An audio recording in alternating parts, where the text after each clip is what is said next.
Patterson Foundation strengthens people, organizations, and communities by focusing on issues that address mutual aspirations, foster wide participation, and encourage learning and sharing. Each day, each one of us goes beyond the blog. Join the journey. Well, Kameron, welcome to the From Both Sides of the Check series podcast as a part of the Patterson Foundation's Beyond the Blog. Thank you so much for being here. Thank you for inviting me. It's wonderful to be here. I love the name of the podcast, Both Sides of the Check. That's great. Awesome. So the real purpose behind this podcast is to give us a peek behind the experience of those that have been on both sides of the check, and that can help kind of paint the path forward for what's possible in the sector based on the empathy that one can have towards both nonprofits and funders. So to kind of kick us off, it'd be good to give the audience a sense of who you are right now. So what is your role at Gulf Coast Community Foundation, and what does success look like for you in your role? Oh, that's a great question. So I am a director of community leadership. I work underneath the senior vice president for community leadership. And basically our role in the organization is checks out the door and relationship building with our nonprofit sector. So checks out the door are going to mostly nonprofits, some governmental and faith-based organizations as well. And we are responsible for managing a multi-million-dollar budget that we are able to allocate our fiscal year to those organizations in town that need our support.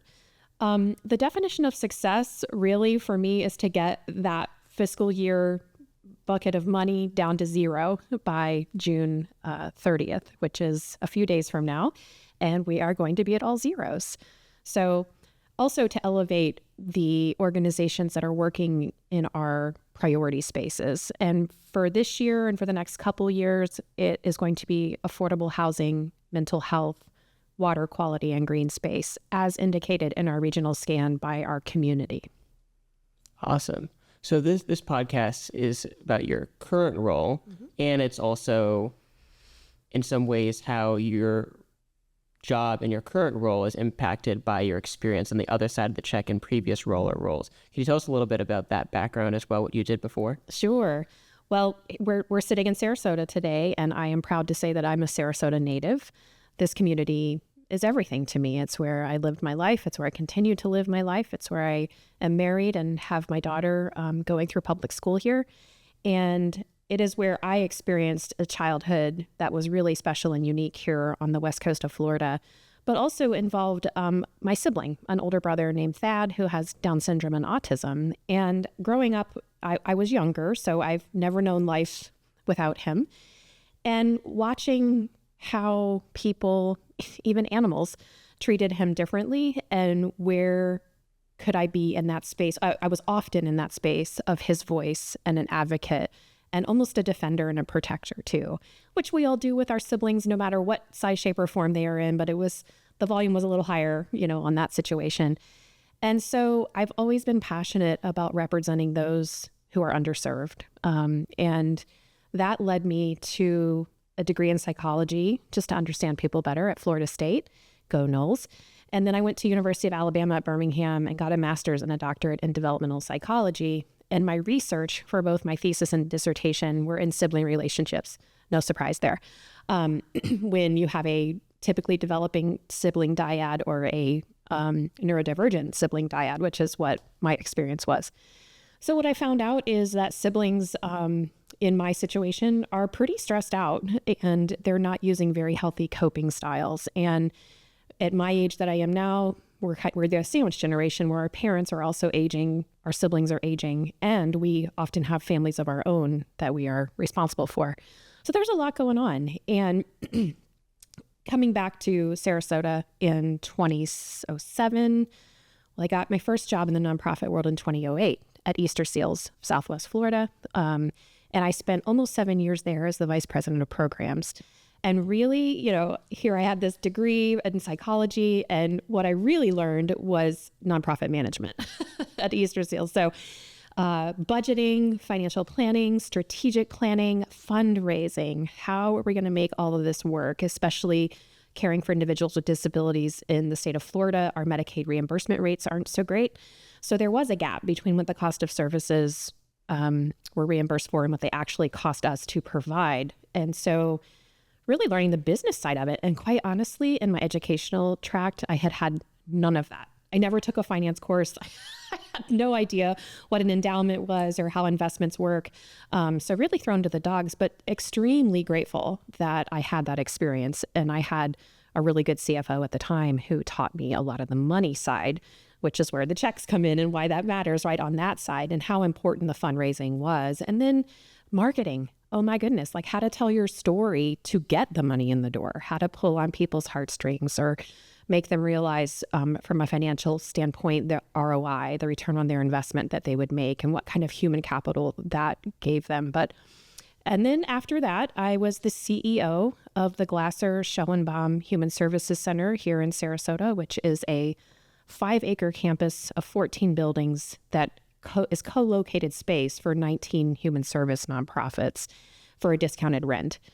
So talk about challenging and fundraising. So we supported the difference in the overhead between what we charged the agencies, which was $8.50 a square foot, and what it actually cost to run that campus, which was more in the $23, $24 range per square foot.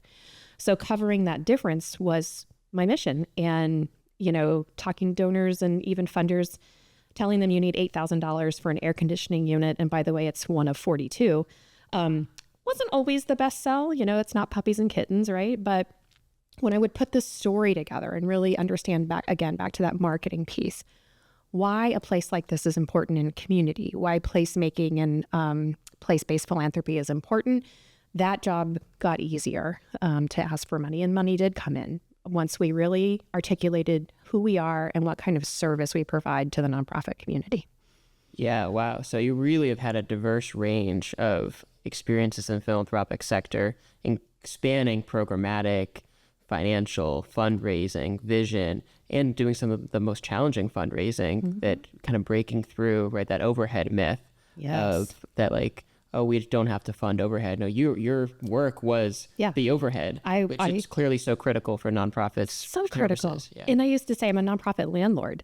That's really what it was, and trying to sell that message. But, there was 2 levels to it. So there's the discount for the nonprofits, but the real heartstring piece was that individuals in need could come to one place and have many of their human services needs met in an afternoon rather than having to be on a bus all day or traversing town all day. That was really the brainchild vision of Dr. Kay Glasser back in the late 80s, early 90s. And I would see that, I would see a family come with multiple kids and multiple members of the family and get multiple services met on the same couple hours. And that is priceless. That concept is priceless. Absolutely. So let's talk a little bit about how that experience has informed your current role. What do you draw on from those years at Glasser Schoenbaum and at Easter Seals to inform the way that you approach your current work? Yeah. I think I have a deep appreciation for how hard it is to be in nonprofit management and leadership. I was telling a group this the other day in a community presentation. Those of us that work in human service nonprofits and really any nonprofit, I affectionately call us hope dealers. We're dealing in hope. So how do you monetize hope? How do you sell hope? How do you harness hope to benefit your organization? And that's often what I felt like I was doing with my donors and with funders, and the promise of a new day, the promise of human betterment. And that's really what resonated with my donors. And now that I'm on this side of the check, I really try to be a good listener. When nonprofits come to us or come to me and say, I have an idea, can I talk to you? Yes, always. And I fancy myself a visionary. So if it's something that's innovative and new and definitely a visionary concept, I love to hear it. And I do think community now, especially after COVID and the mental health challenges that the nation is going through, we need new solutions to old problems. We need new ways to think. We need innovation, creativity. And so I want to hear what's the next idea. And I'm very optimistic about those who have come to us to present some cool new concepts. Yeah. So if I'm hearing you right, a couple of the big things that you're taking from your experience on the nonprofit side is, one, just the importance as a funder to really listen to nonprofits, and then also to look for where are these creative, visionary, innovative ideas that we might be able to support that may not otherwise get funding. Correct. And I never want to go into a community or to a nonprofit and they think I have the answer. And that is an interesting power dynamic between funder and nonprofit. I want them to tell me what they need. I'm not going to tell them what they need. I don't walk in their shoes. I have a lot of empathy for what they do, obviously from my former positions, but I'm not living it every single day. And I know what it's like to live that every single day. I mean, some days I was mopping toilet water and some days I was, at a fancy dinner with my board. I mean, your day as a nonprofit leader does not look like the same from one day to the next at all. Of course, my job now doesn't either, but that was good training for this job. But yeah, just really being that open door where nonprofits feel safe and comfortable to have very honest conversations with you. And sometimes they're really in a bind and they do need you to almost bail them out or to really help. And I want to make sure that I'm a person that they are comfortable coming to in that situation. To me, it is so much better if we are able to help a real tragedy, of a nonprofit not being around anymore before that happens, rather than we read about it on the front of the newspaper. Absolutely, right? When a nonprofit doesn't feel comfortable or safe to share about challenges, then you can reach a situation where then when you find out about the challenges, it's over. Yeah, it's like, time is done. Why didn't you come to us 12 months ago? And so I really want them to see us as an open door. Yeah. So how do you do that? Yeah, just relationships. I'm out and about all the time. And just paying attention. And even, I mentioned my past is psychology. I notice behavioral differences. So if I'm at an event or somewhere and somebody's running up to me and talking a mile a minute, or they're ignoring me or walking away, like I sometimes will come back and check in, like, how are you doing? Is everything okay? Did we get covered what you wanted to talk about? And sometimes it's a follow-up and sometimes it's fine. Give me a few months. I'll reach back out. And so just making sure that it's a warm, open place for sharing. And, it's not always in a public place. And a lot of times it's, hey, can you meet me for coffee? Can you meet me for Absolutely. Absolutely. And that is the bulk of what I do during the day. So let's flip it to the other side now. Taking what you know now from your experience on the funder side, what do you wish you could go back to yourself and say it to yourself in your nonprofit roles that you wish you knew then that you now know? I mean, I fundamentally know this, but I think one thing that I wish I had reminded myself of more often in that space was like, we're all human, and not to be intimidated or embarrassed or think my idea or mission isn't good enough to talk to a funder. It always is. We're all human. We're all trying to row in this ship together for a better community, a better life, for our residents, our missions. And so that honesty piece that I want from nonprofits to me, I wish I had been more that way to funders in my journey. Absolutely. Yeah, I know at least from my own journey in the sector that when I first started off in the nonprofit world and doing fundraising, there was so much that I didn't know about what it was like to be on the funder side. And the more I got to know, the more I humanized the funder side. And then the more I was able to craft or work together with them to create really strong, high impact, high trust partnerships. So I'm curious from your lens, what are some things that you think would be valuable to share about your current role for the nonprofit listeners here that they may not know about your role or the role of somebody on the funding side? Sure. So I think this is really grounding. So our assets are public, and so one can find how much dollars are under our management, right? And so people often can assume like, oh, you're sitting on all that money, right? Or why aren't you giving more away? And at the end of the day, my team has say over very little of it, and we stretch it out for 12 months. And so I think my biggest learning curve when I joined the foundation was the financial management of a foundation and how it works, and really the spending policies. I mean, we had endowments at both of the nonprofits I was with. We had spending policies. We had, committees and boards that oversaw those investments. We had investment advisors coming in. I learned a lot. But I learned how even more critical all that stuff is in a foundation and the transparency of it with your investors, with the community. But it's easy for nonprofits who are working their darndest, right, to raise money, to look at our bottom line and say, why aren't you giving more away every year? Well, we're running by a policy as well, and we're maintaining overhead and staff and lights on and things that are critical to our mission, as well as trying to be as charitable as possible, as well as trying to show our donors that there's good financial practices within the organization.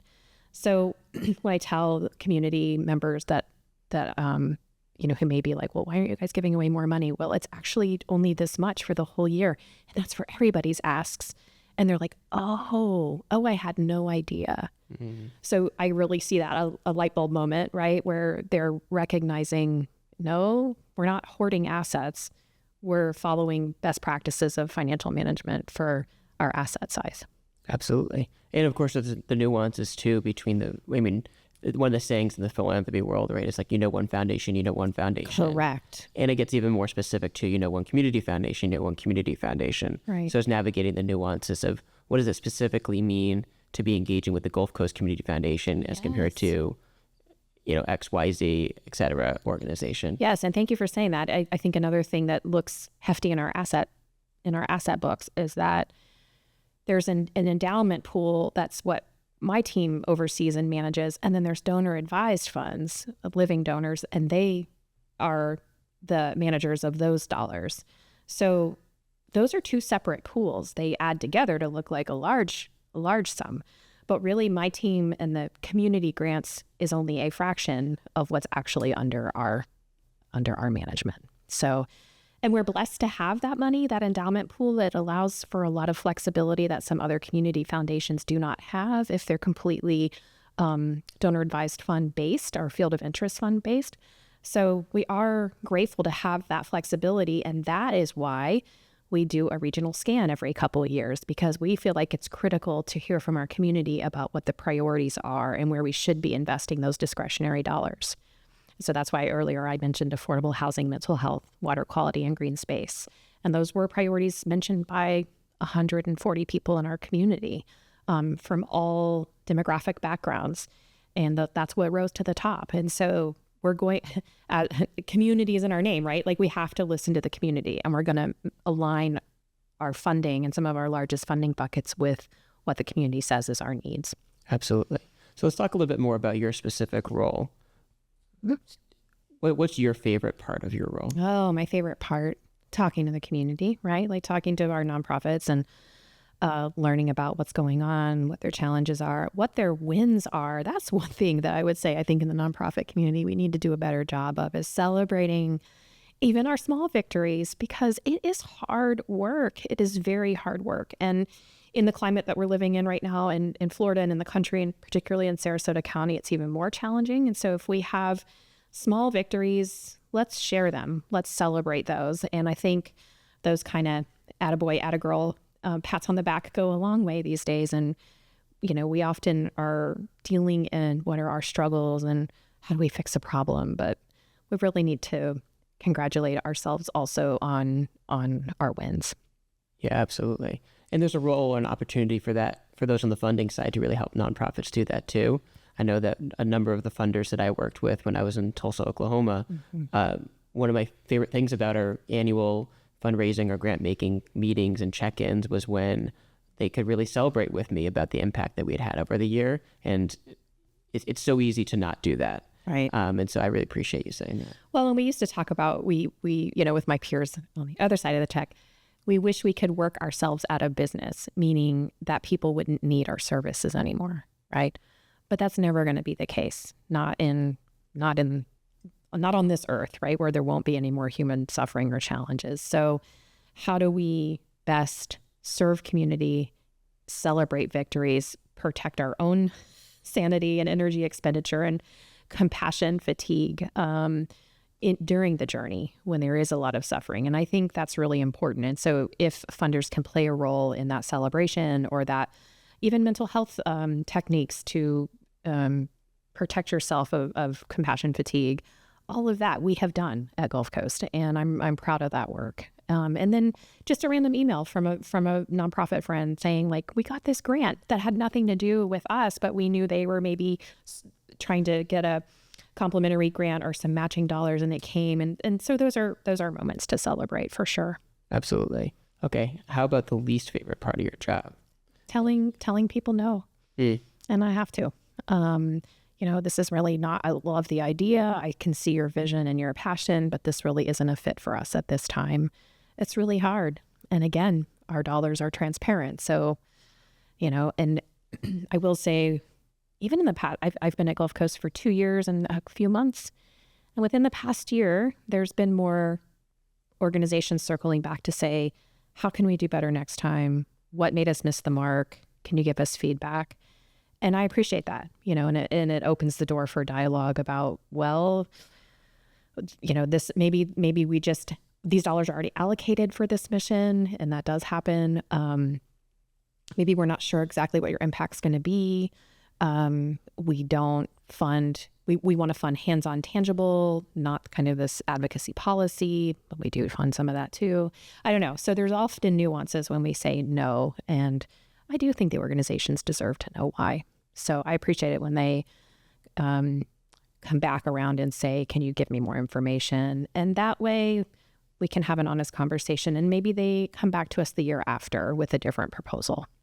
Yeah. How do you navigate the time management of that? I feel like when I talk to foundation funder professionals, that's one of the challenges, is that there's so many organizations that you can serve or partner with or provide funding to, and so many that want your attention. And then there's so many, way more applications that you get than that you can say yes to. So to your point about saying no, and then you want to be able to meet with everybody. You want to be able to say yes to everybody, but you can't. You want to be able to give feedback to everybody. There's all the things you're doing internally too. So how do you navigate that, sort of living into your values, living into the experience that you had as a nonprofit leader, and managing the realities of your current role? Yeah. So a couple of guidelines within the organization that help me manage that is, with our community grants, we review grant applications on a rolling basis all year long, every 2 weeks. It's intense. It's not 4 cycles a year and then we all gather for 2 days and with a committee. I mean, it's every other week we're turning out dollars, and the community really appreciates that about us. But it is a lot of work on the staff, and then it's it goes quickly. And so sometimes I feel like, wait a minute, did we make the right decision? How are we tracking all of this?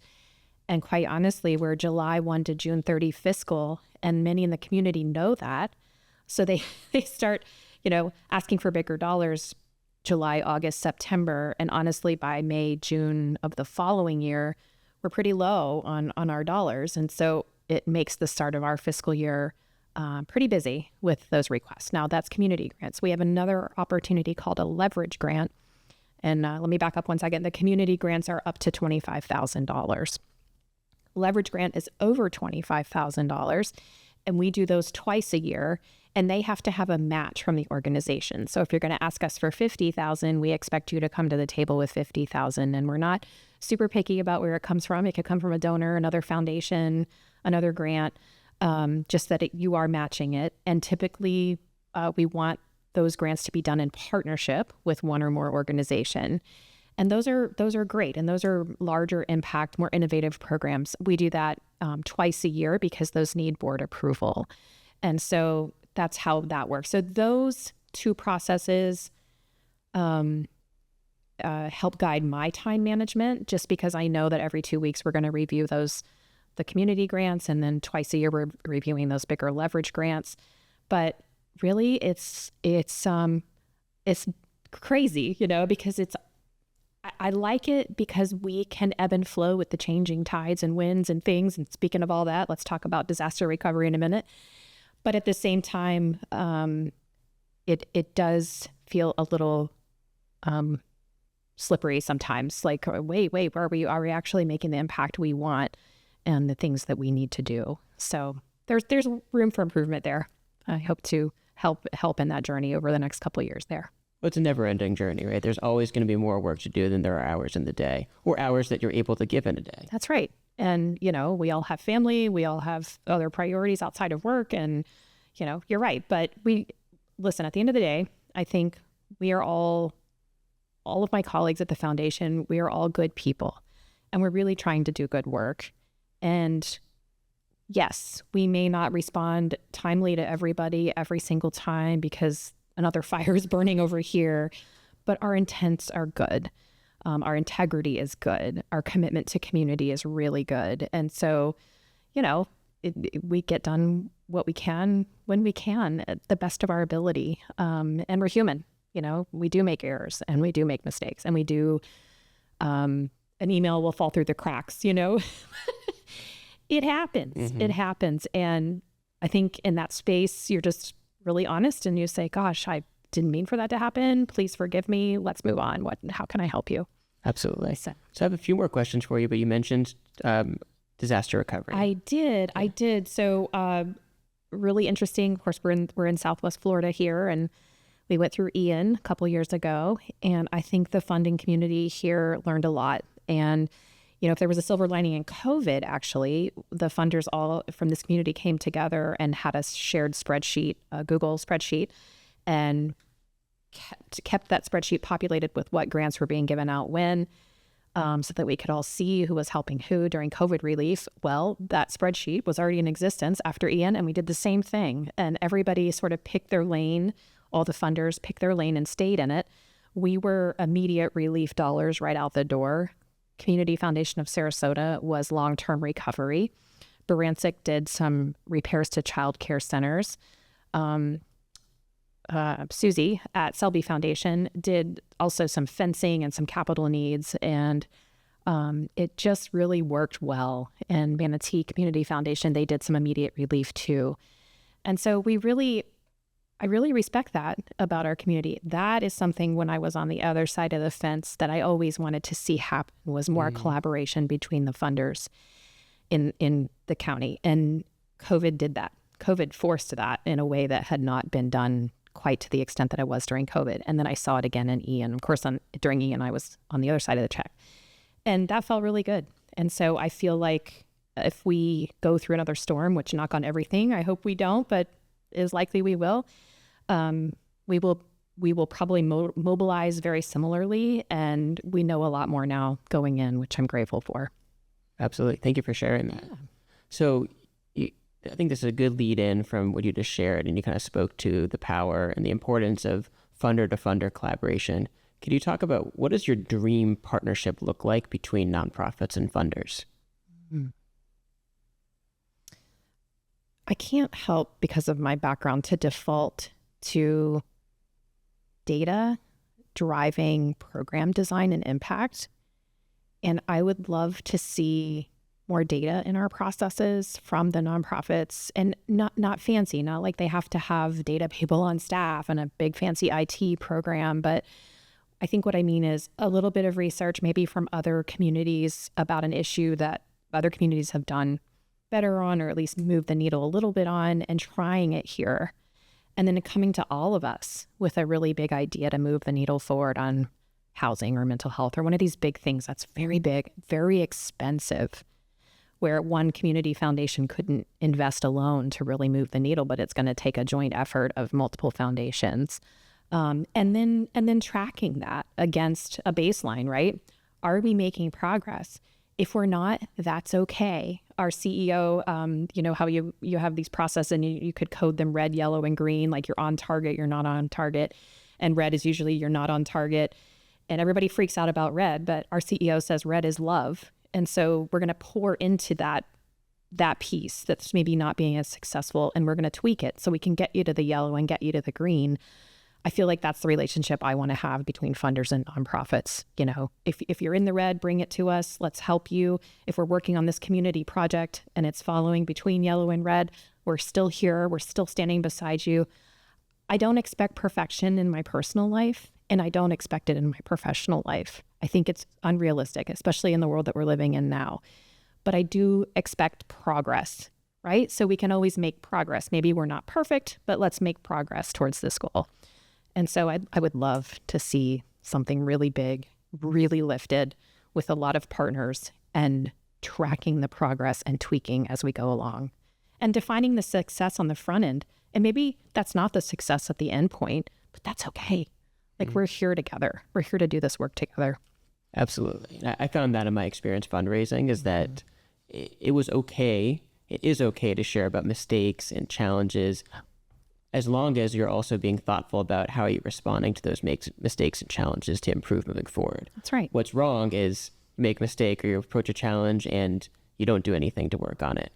And maybe you're coming to the funder and saying, hey, I really need to problem solve with you around this. It's okay if you don't have all the answers, but the idea is you're really rooted deeply in, I want to make an impact in this area. And as you said, the definition of success can change over time, but then rooted in really strong systems of data collection and continuous quality improvement, you can really see, are we getting closer to that outcome? And are we doing that together and in partnership? Yeah. And I recognize, and I've always said this, data lies somewhere between the heart and the mind, right? So when I say the word data, I don't want individuals to feel like that's static and academic and weird and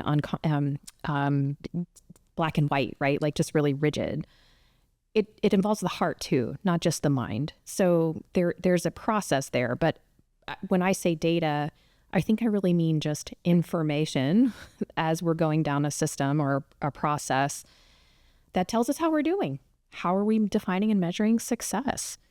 And that is critical. That is critical. I don't love an outcome of, but we served 500 people, right? Great. What happened to those 500 people that improved their life or made a difference? That's what I want to know. So I'm glad you had a bunch of people at your educational forum, but did they change their behavior or their mindset in any way to improve their life? How do we measure that piece? Because that's really what you're trying to do. You're not just trying to get people together for a sandwich, right? So that's what I mean by data. And that's very human. And that often requires difficult conversations or personal conversations. Like how did this information that you received at this forum change your life? Well, I was nicer to my kid, or I was more patient with my husband, or, but that is where the magic happens. Not just because you attended something, but what happened afterwards. Awesome. Well, thank you so much. So as we close out, is there anything else that you want to share that you haven't had the chance to share? I don't think so, but thank you, Andrew, for this opportunity. I really, really appreciate it, and appreciate the invitation to be here today. Awesome. Well, thank you so much for being here, Kameron, and thank you for the good work you do in our community. Thank you. Listeners, thanks for joining us beyond the blog.